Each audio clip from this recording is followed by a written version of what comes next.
Retrouvez dès à présent votre émission littéraire Rivage, Rive est à la page, animée par Sandrine.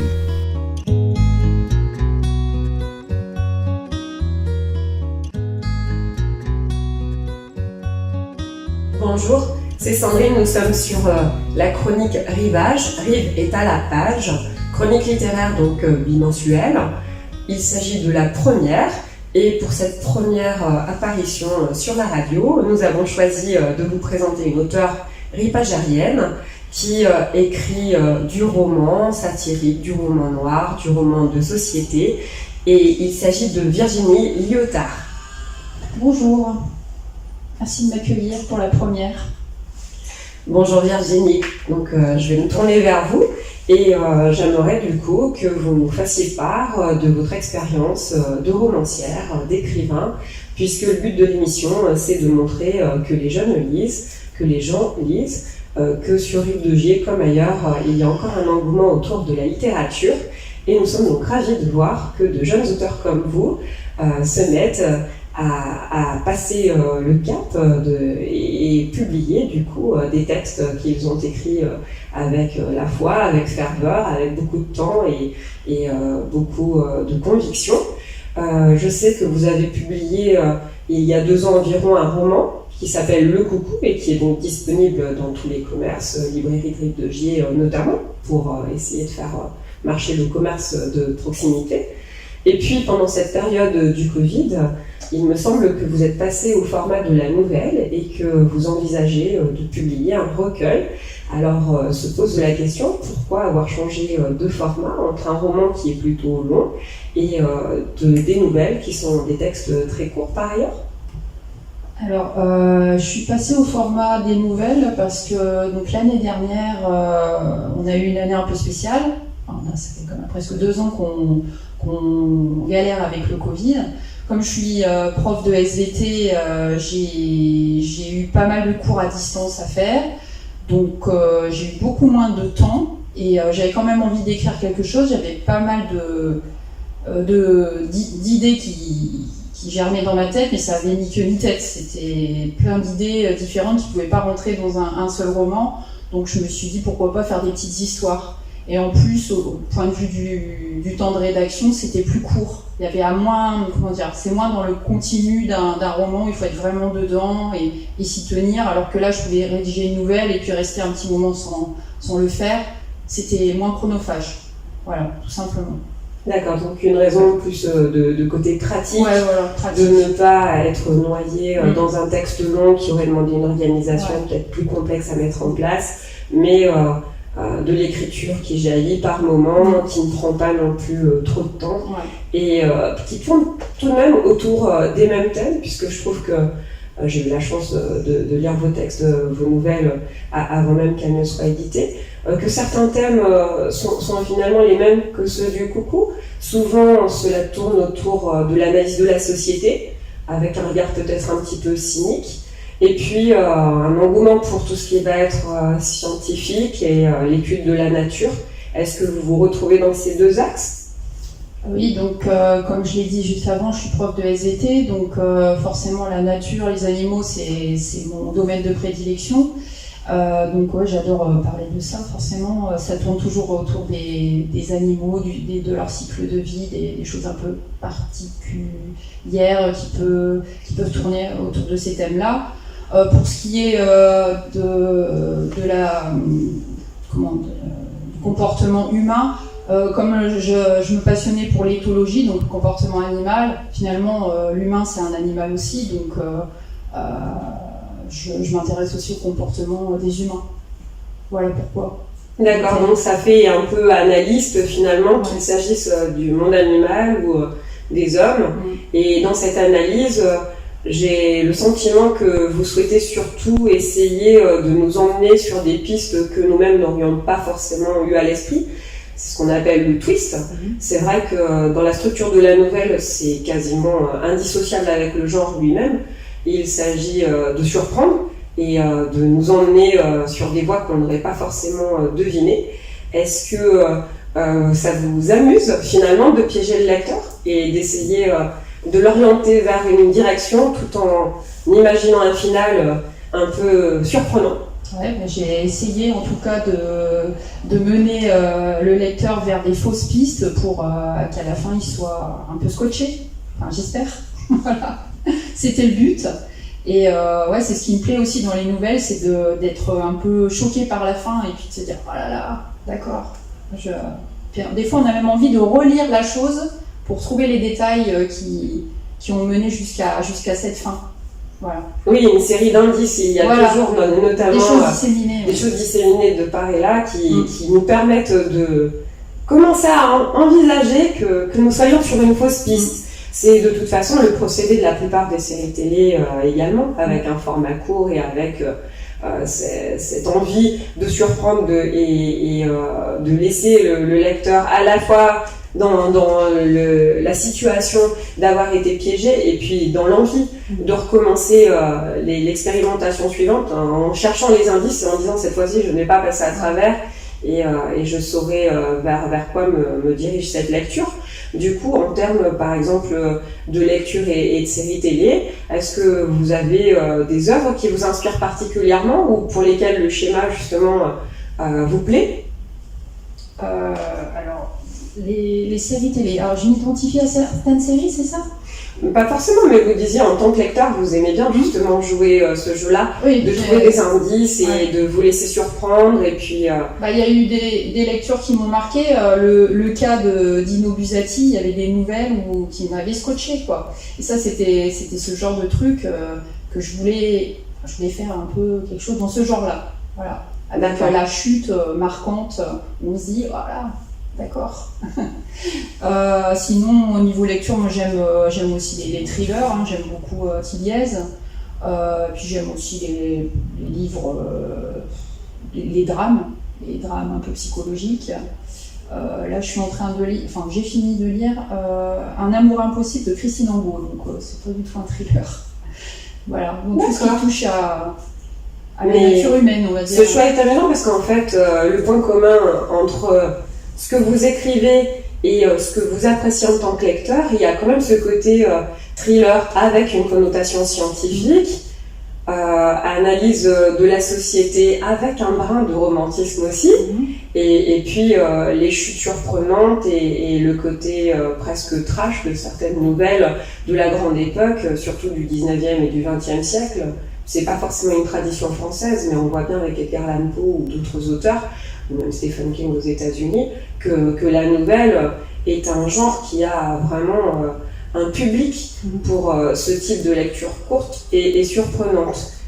Alors le point commun, c'est que finalement vous conciliez un petit peu toutes ces thématiques dans ce que vous écrivez, qu'il s'agisse du roman, qu'il s'agisse des nouvelles, avec toujours cette dimension sur la nature et sur l'envie d'apprendre, l'envie en tout cas de transmettre des choses. Est-ce que vous reconnaissez qu'il y a cette fibre finalement d'enseignante au travers de vos écrits pour essayer de donner de la connaissance au public et de l'intéresser peut-être à des choses moins connues que d'autres? Je crois que c'est une des formations professionnelles, hein. J'aime bien apprendre des choses aux gens, donc voilà, j'essaye que ça soit intéressant, donc c'est scientifique sans être barbant, enfin, j'espère.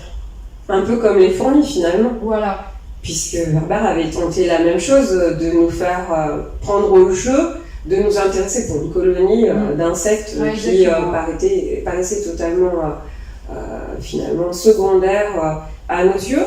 Et là, on a un petit peu cette stratégie dans le coucou d'avoir des passages scientifiques qui peuvent peut-être déstabiliser le lecteur au tout début de l'œuvre pour ensuite trouver leur place et être dans cette clé de lecture dont on parlait, une forme d'indice, sans en dire beaucoup plus, mais qui aura un rôle à jouer. Ouais. Et qui peut-être peut conduire aussi vos lecteurs à s'intéresser davantage à la science. C'est peut-être un peu l'idée. Ouais, là, les parties scientifiques, c'était des indices qui venaient jusqu'à la chute finale. Hein. Après, je ne veux pas rentrer trop dans le détail, mais si on ne les lit pas, parce que je sais qu'il y a des lecteurs qui ont eu du mal à s'y mettre, parce qu'il y a des noms scientifiques un peu peut-être barbares, indigestes, mais je leur ai dit, il fallait que tu fasses l'effort, parce que sinon tu loupes un truc pour arriver jusqu'au bout.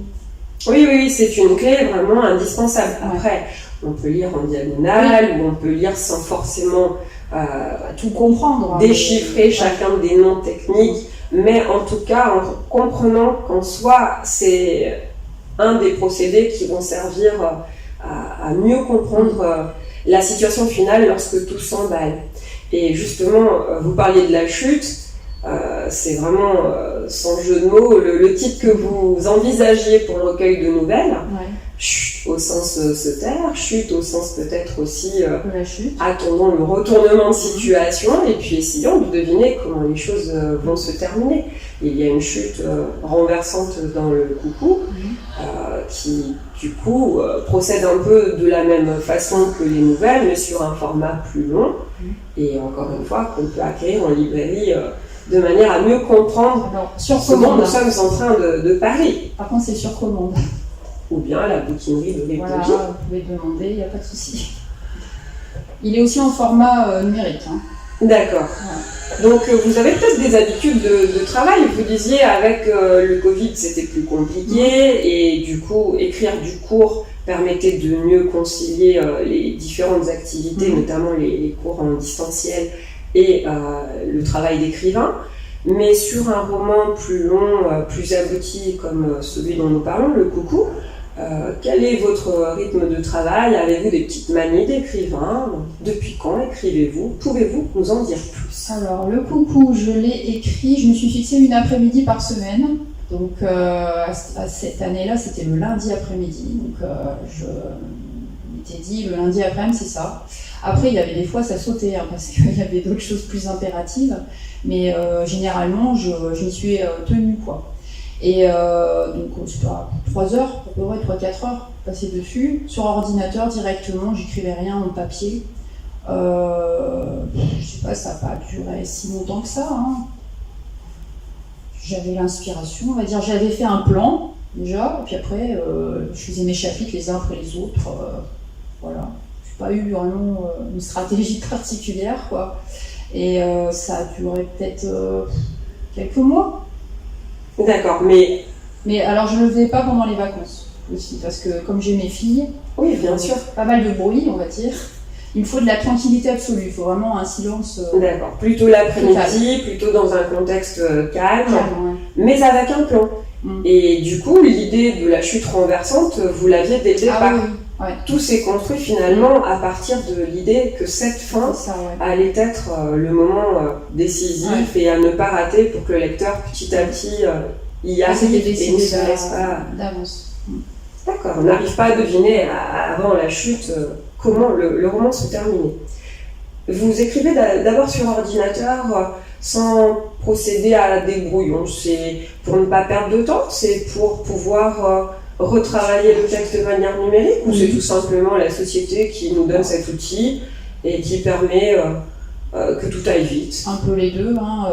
Comme je vous dis, j'avais pas non plus trop le temps de... Enfin, je pouvais pas faire ça tous les jours, hein, donc il faut que ça aille vite à chaque fois. Et par ordi, c'est la manière la plus rapide. Quand je fais une erreur, on peut vite effacer, remettre, modifier le texte. Puis par écrit, maintenant, je n'y arrive plus, quoi.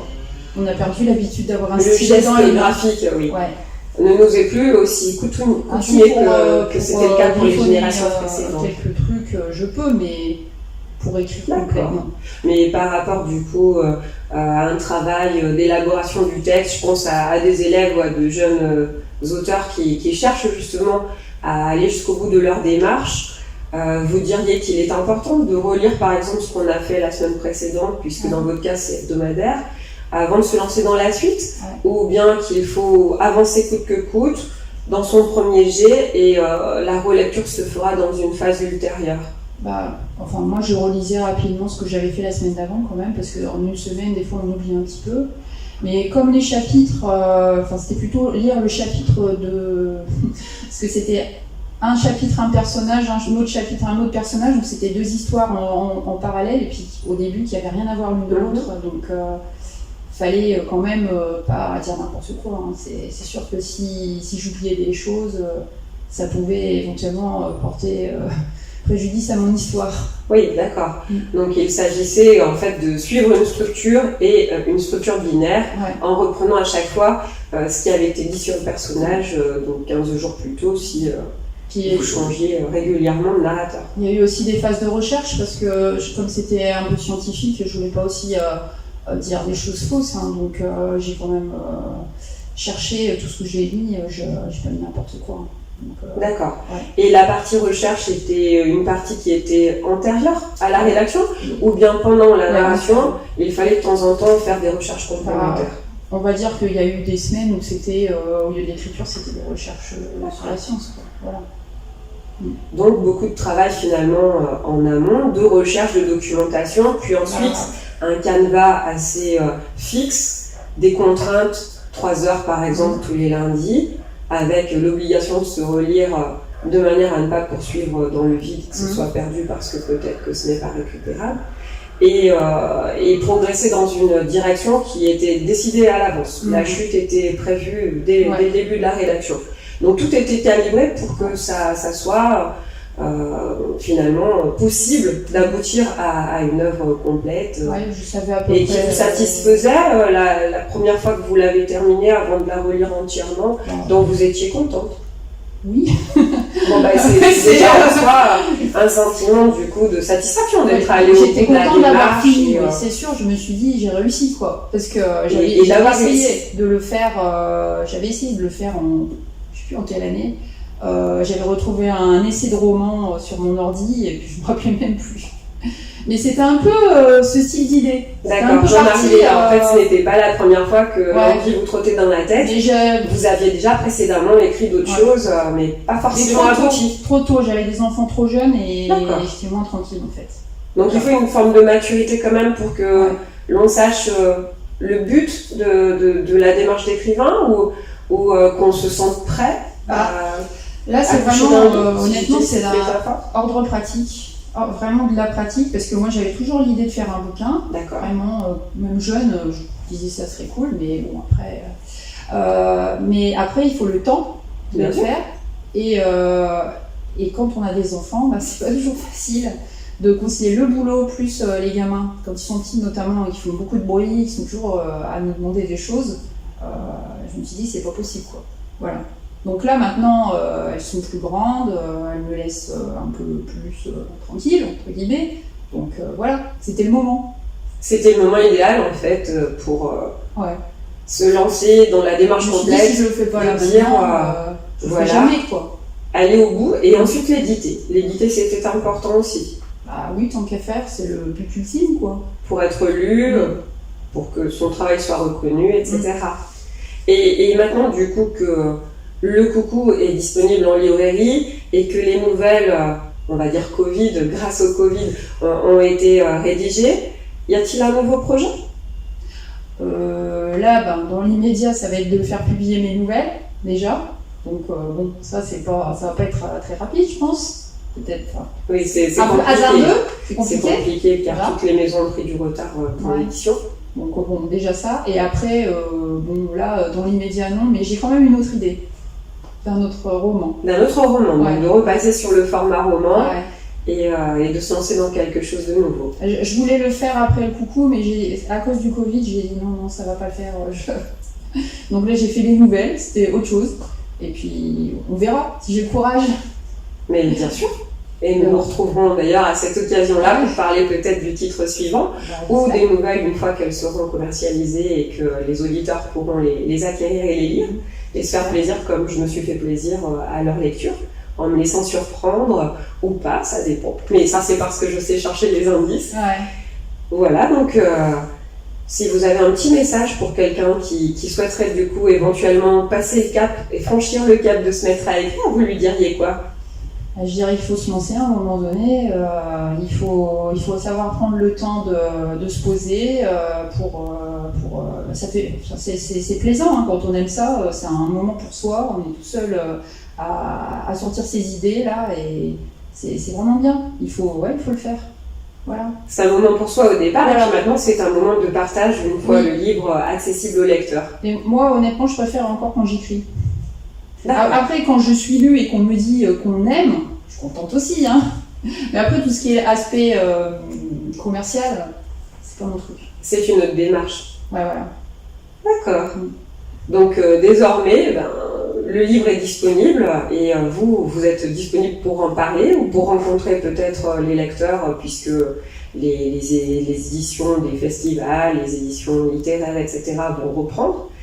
Et on ne souhaite que ça, finalement, que vous puissiez rencontrer Virginie au quotidien ou dans le cadre du coup d'un festival ou d'une organisation littéraire, pour lui parler du coucou et pour lui parler des livres à venir.